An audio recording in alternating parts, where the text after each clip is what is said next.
Barbie. I hope you're doing good. Let's get you some messages from the universe. Barbara Gomez, messages from the universe, please.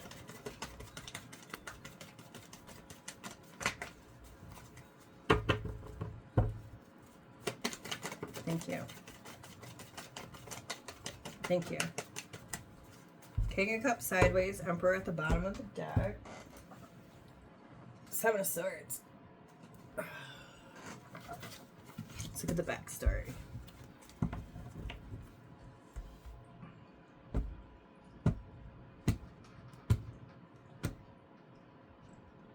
Do you want me to kill someone? No, I don't know. Yeah, let's see.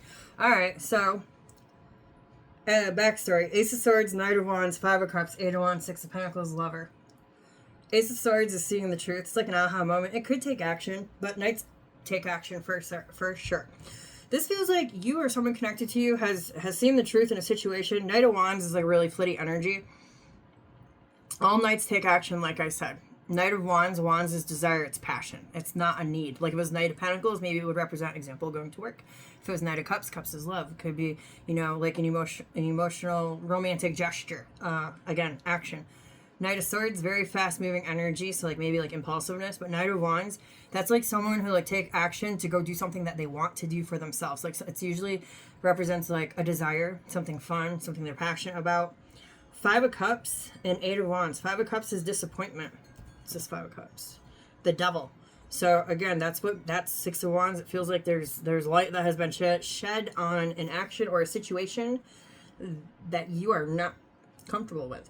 Eight of Wands, Six of Pentacles, and the Lover. So this whole thing right here, I'm just going to zoom out and just say, it looks like you saw something that you didn't want to see and you're disappointed. And you're trying to have a conversation about where energy is being spent. That's the Six of Pentacles.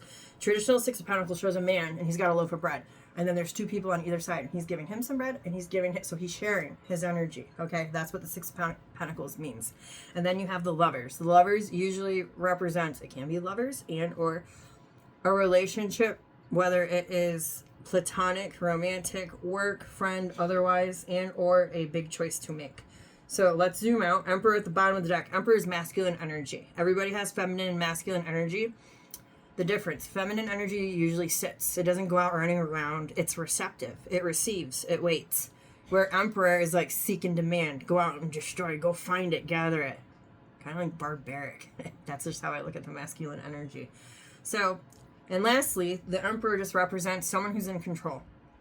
Now, this could be like a boss figure as well, because that's how I look at control with the Emperor. Now, the two cards that come out, you got the King of Cups and the Seven of Swords. There's like a million ways that I could slice this reading up, but looking at it, if I was just to like look at it at a glance and not get as deep as I am into it, this is one of two things. King of Cups usually does what's best for everybody involved. He is great at controlling his emotions, detecting his emotions, but on the flip side, when it's paired up with the Seven of Swords, that's like the master manipulator. Because Seven of Swords is very strategic energy. The story of the Seven of Swords is there's a man who is in the military and he sneaks off in the middle of the night to steal knives, guns, all kinds of ammo that would be used to kill him the next day. Well, he lives to see the next day. He did what he had to do by any means necessary. So Seven of Swords carries the energy of doing whatever the hell it is that you have to do to get what you want. Okay? So pairing that up with the King of Cups, there might be someone around you who is like a master manipulator, and you need to be careful of that. And I'm kind of leaning towards that because of how the backstory came out here. Okay? If it's not that, the only other way that I would look at this is it would be you trying to be very strategic to... If you have moves that you have to make, things that you have to do, and there's other people involved and it's going to affect them too, you're trying to be as careful as you can to create these shifts and changes without ruffling too many feathers. It's one of the two. But when I saw the Devil in the backpack story, that kind of made me question if someone was trying to be manipulative. But let's move on. Babe, most important thing, Barbara Gomez needs to know. Thanks. Thank you.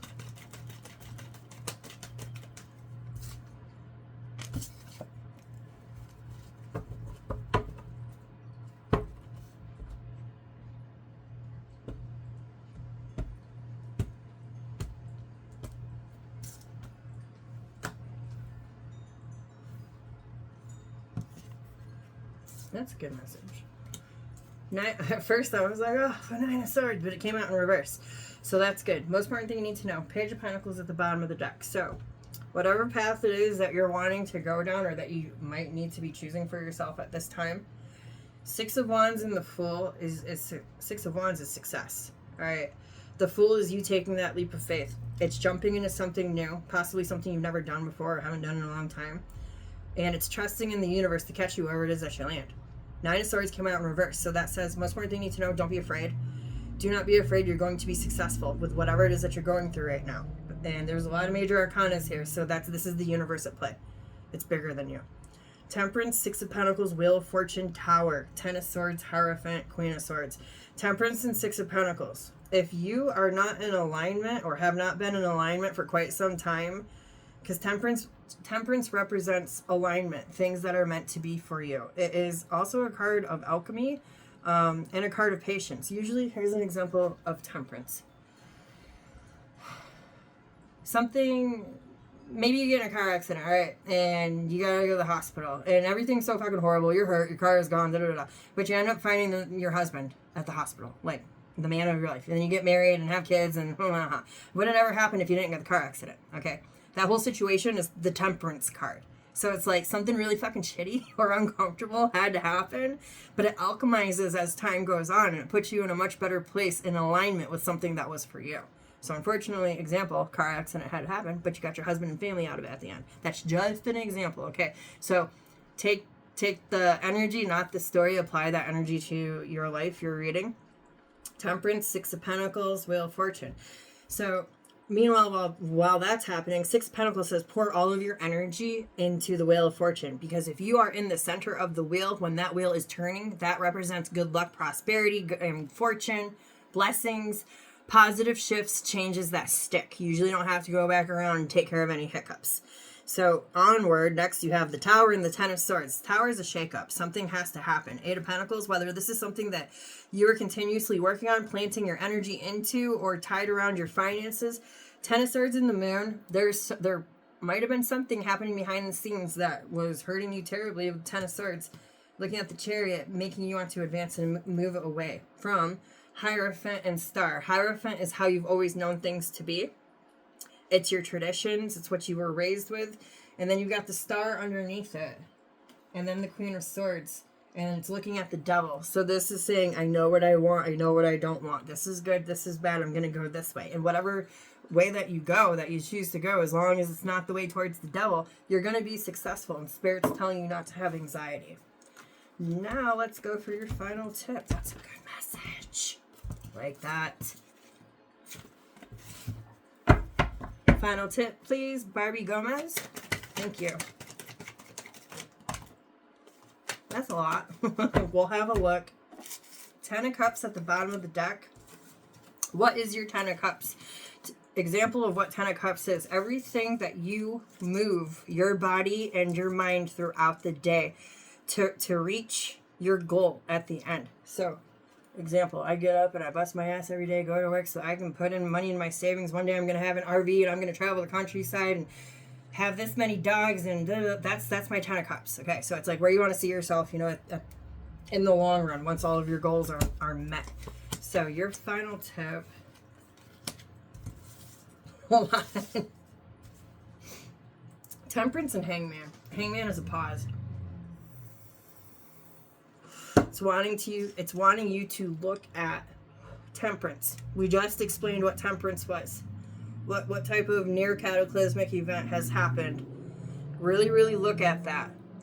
And try to have discernment out of what can come out of it. It almost seems like you need to project yourself into the future a little bit so that you don't make maybe the same mistakes or possibly just a mistake.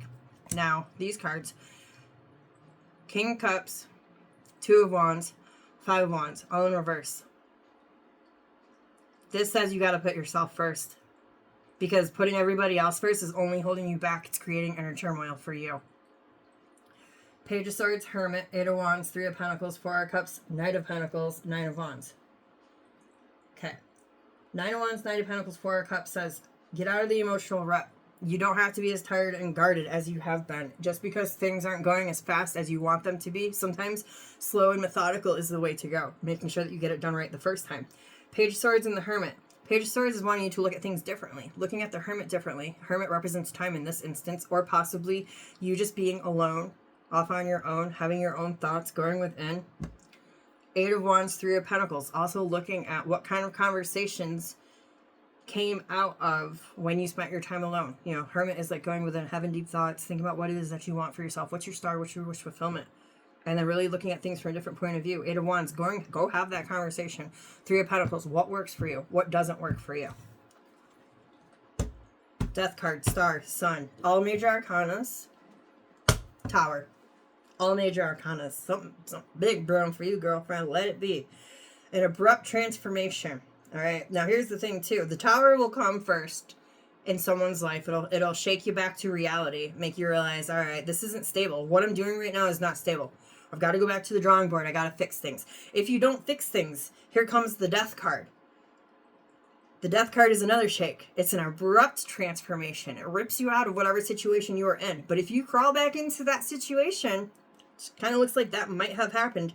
The Tower is coming again. Now, these readings aren't set in stone. You know, due to free will. Energy is always flowing, shifting, changing. So you can get what you want here with the Star and the Sun card. And it might just be very well that if you make this huge transformation with the Death card and you go, oh, the Magician's underneath that, and you go after what you want, you're going to be so fucking happy. Knight of Swords. This is the moment that you've been waiting for, these big changes.